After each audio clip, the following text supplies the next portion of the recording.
Welcome to The Road. This is a weekly podcast of All Saints Lutheran Church. I'm your host, John Pedersen, and I serve as pastor. Each week, we reflect on faith, life, and navigating the road ahead. The language of journey is common when we think about life. It has its joys and challenges along the way, and we all need a little encouragement and guidance at times to keep us going. There's a word in the Bible, asphalia, which means truth, but it's the same root word we use in English for asphalt, if you can believe that. It's a solid surface that makes travel easier and more assured. And so every week we're going to be exploring elements of faith and life that keep us on the road. Faith isn't about living a perfect life. It's about finding our way, getting through rough spots, but seeking out those great vistas too. You can find my weekly message here, but you'll also find special conversations with guests who have insights on things like wellness, parenting, and living with unique purpose. If you appreciate this podcast, remember to subscribe where possible and share it with a friend. Here's this week's message. Well, again, happy Easter. If you travel about an hour north of Seattle, you will come to the Skagit Valley. It's one of the most fertile areas in the country and the world. It's an ancient alluvial plain created from water and sediment flowing down from the Cascade Mountains out toward the Puget Sound. I lived there for a year when I was beginning my ministry. Every spring, the Skagit Valley hosts a tulip festival, and the fields are filled with tulips of every possible color and variety imaginable.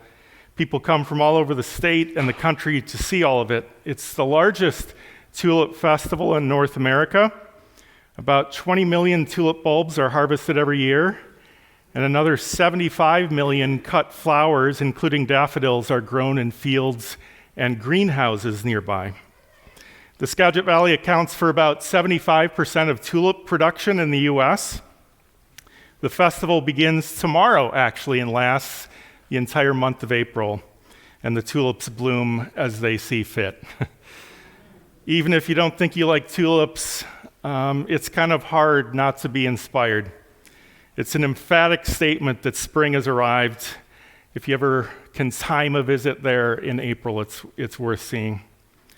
Every spring, we see renewal happen. It's a reminder that life is persistent. Those of us who live in the Midwest and other northern climates are lucky to see this cycle of death and rebirth and dormancy back to vitality every year. The natural world helps us see the abundance of creation. Wait long enough and hope returns. Love is restored. Peace can be experienced once again.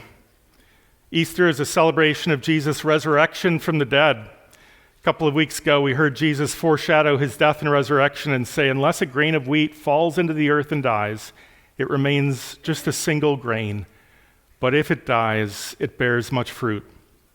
He was pointing out the natural process of death and new life found in the natural world to talk about his own coming resurrection. Resurrection is unique, but we can begin to understand it by observing the natural world around us. We know that for Jesus and each of us, life involves moving through the barren seasons of the year and our hearts also. Sometimes new life in the places we most need it can seem like a world away. But in faith, we're called to wait and trust. As we do so, we need to know that life isn't always restored in exactly the same way. If you are looking for signs of hope and new life for yourself or for the world, it's important to notice something about the Easter story. When new life does come, it can be difficult to recognize at first because it doesn't always appear as we expect. In the hours after Jesus' death, his disciples and those who followed him were devastated. He suffered one of the worst methods of public execution. Grief and fear overwhelmed them.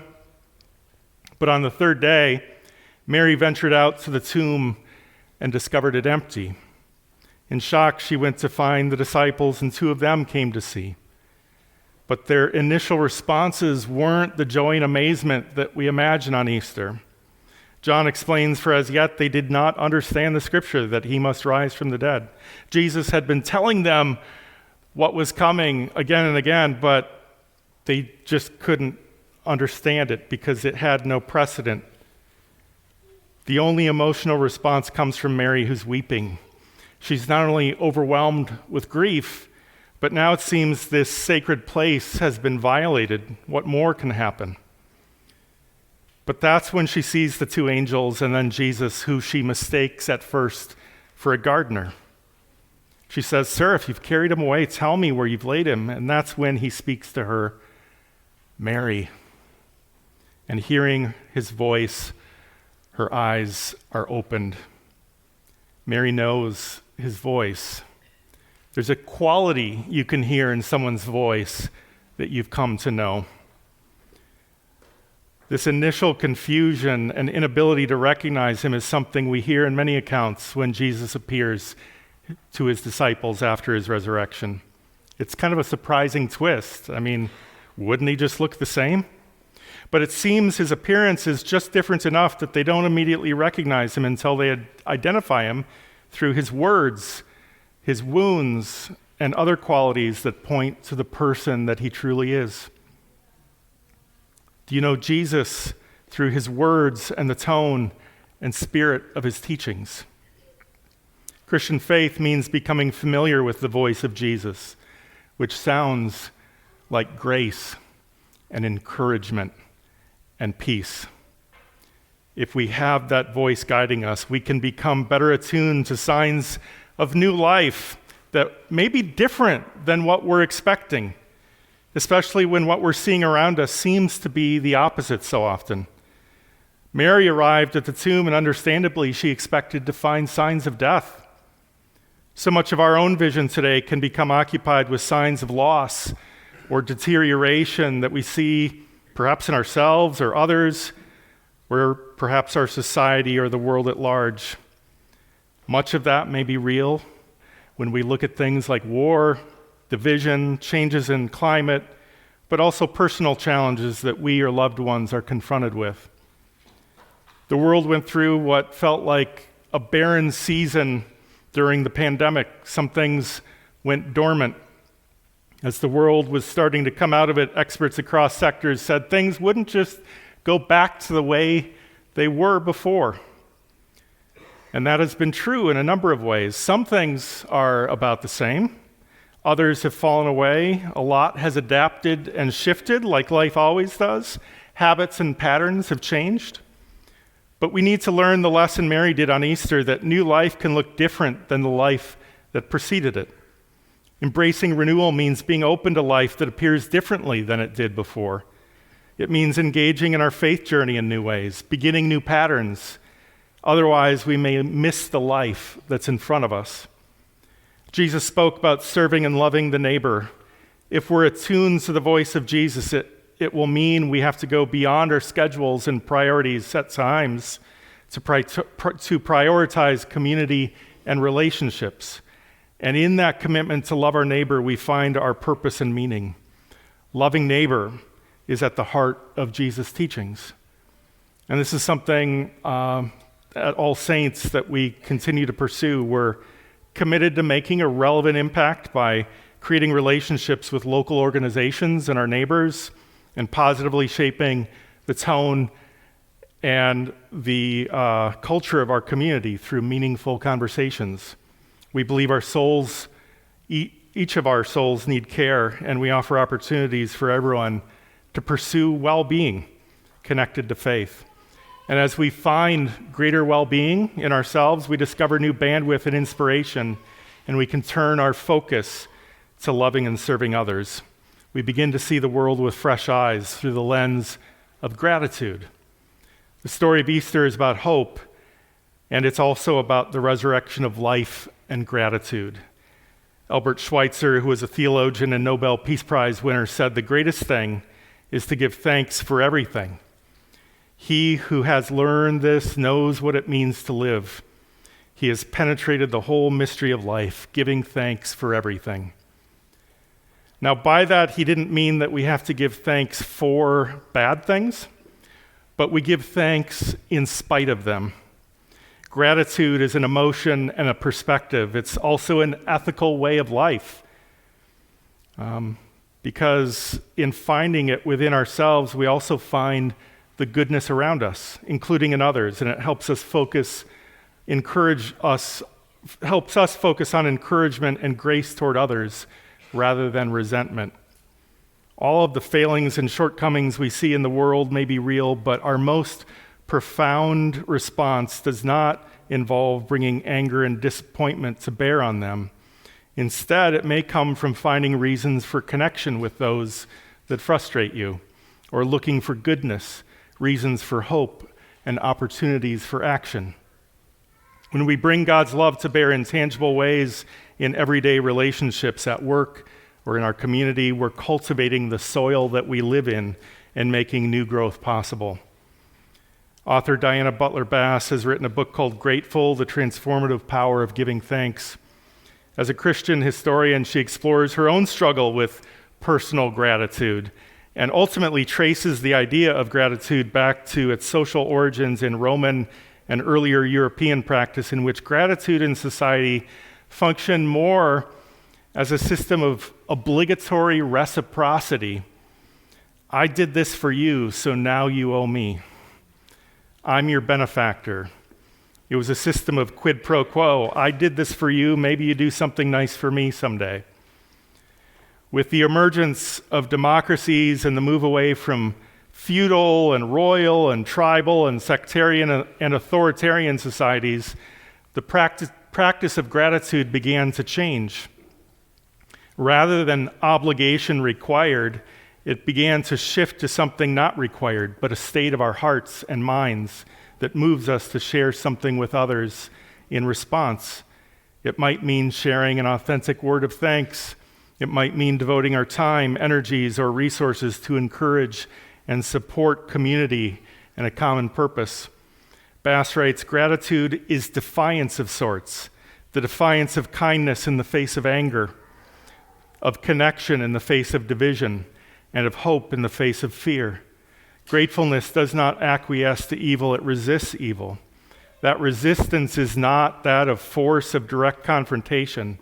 Gratitude undoes evil by tunneling under its foundations of anger, resentment, and greed. Thus, gratitude strengthens our character and moral resolve, giving each of us the possibility of living peaceably and justly.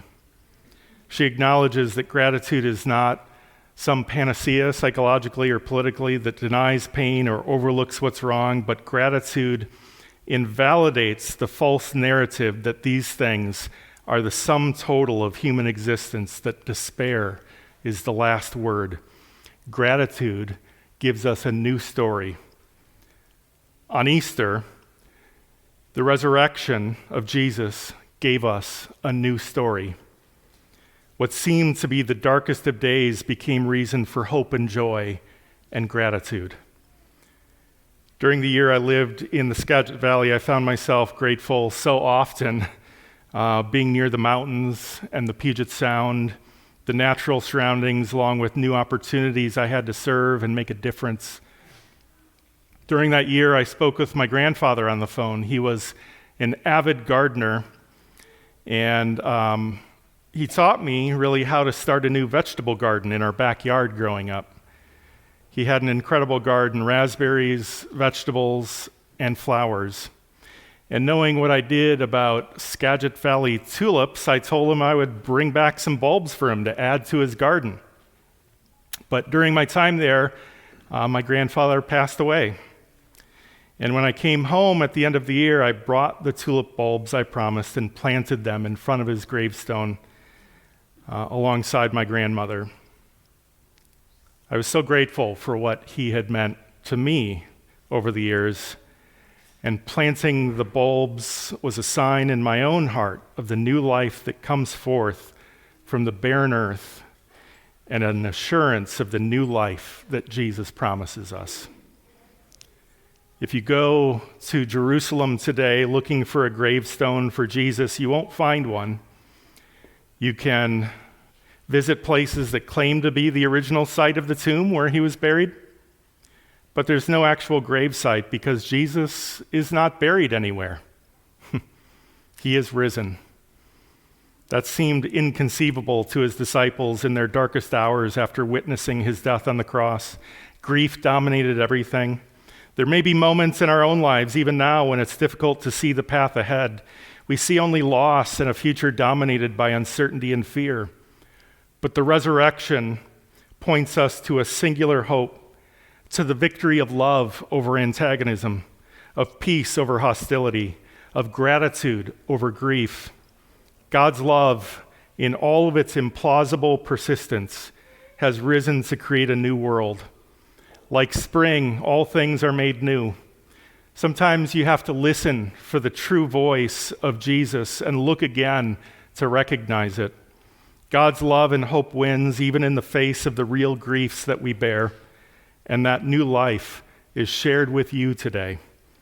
Christ has risen. He is risen indeed. Alleluia.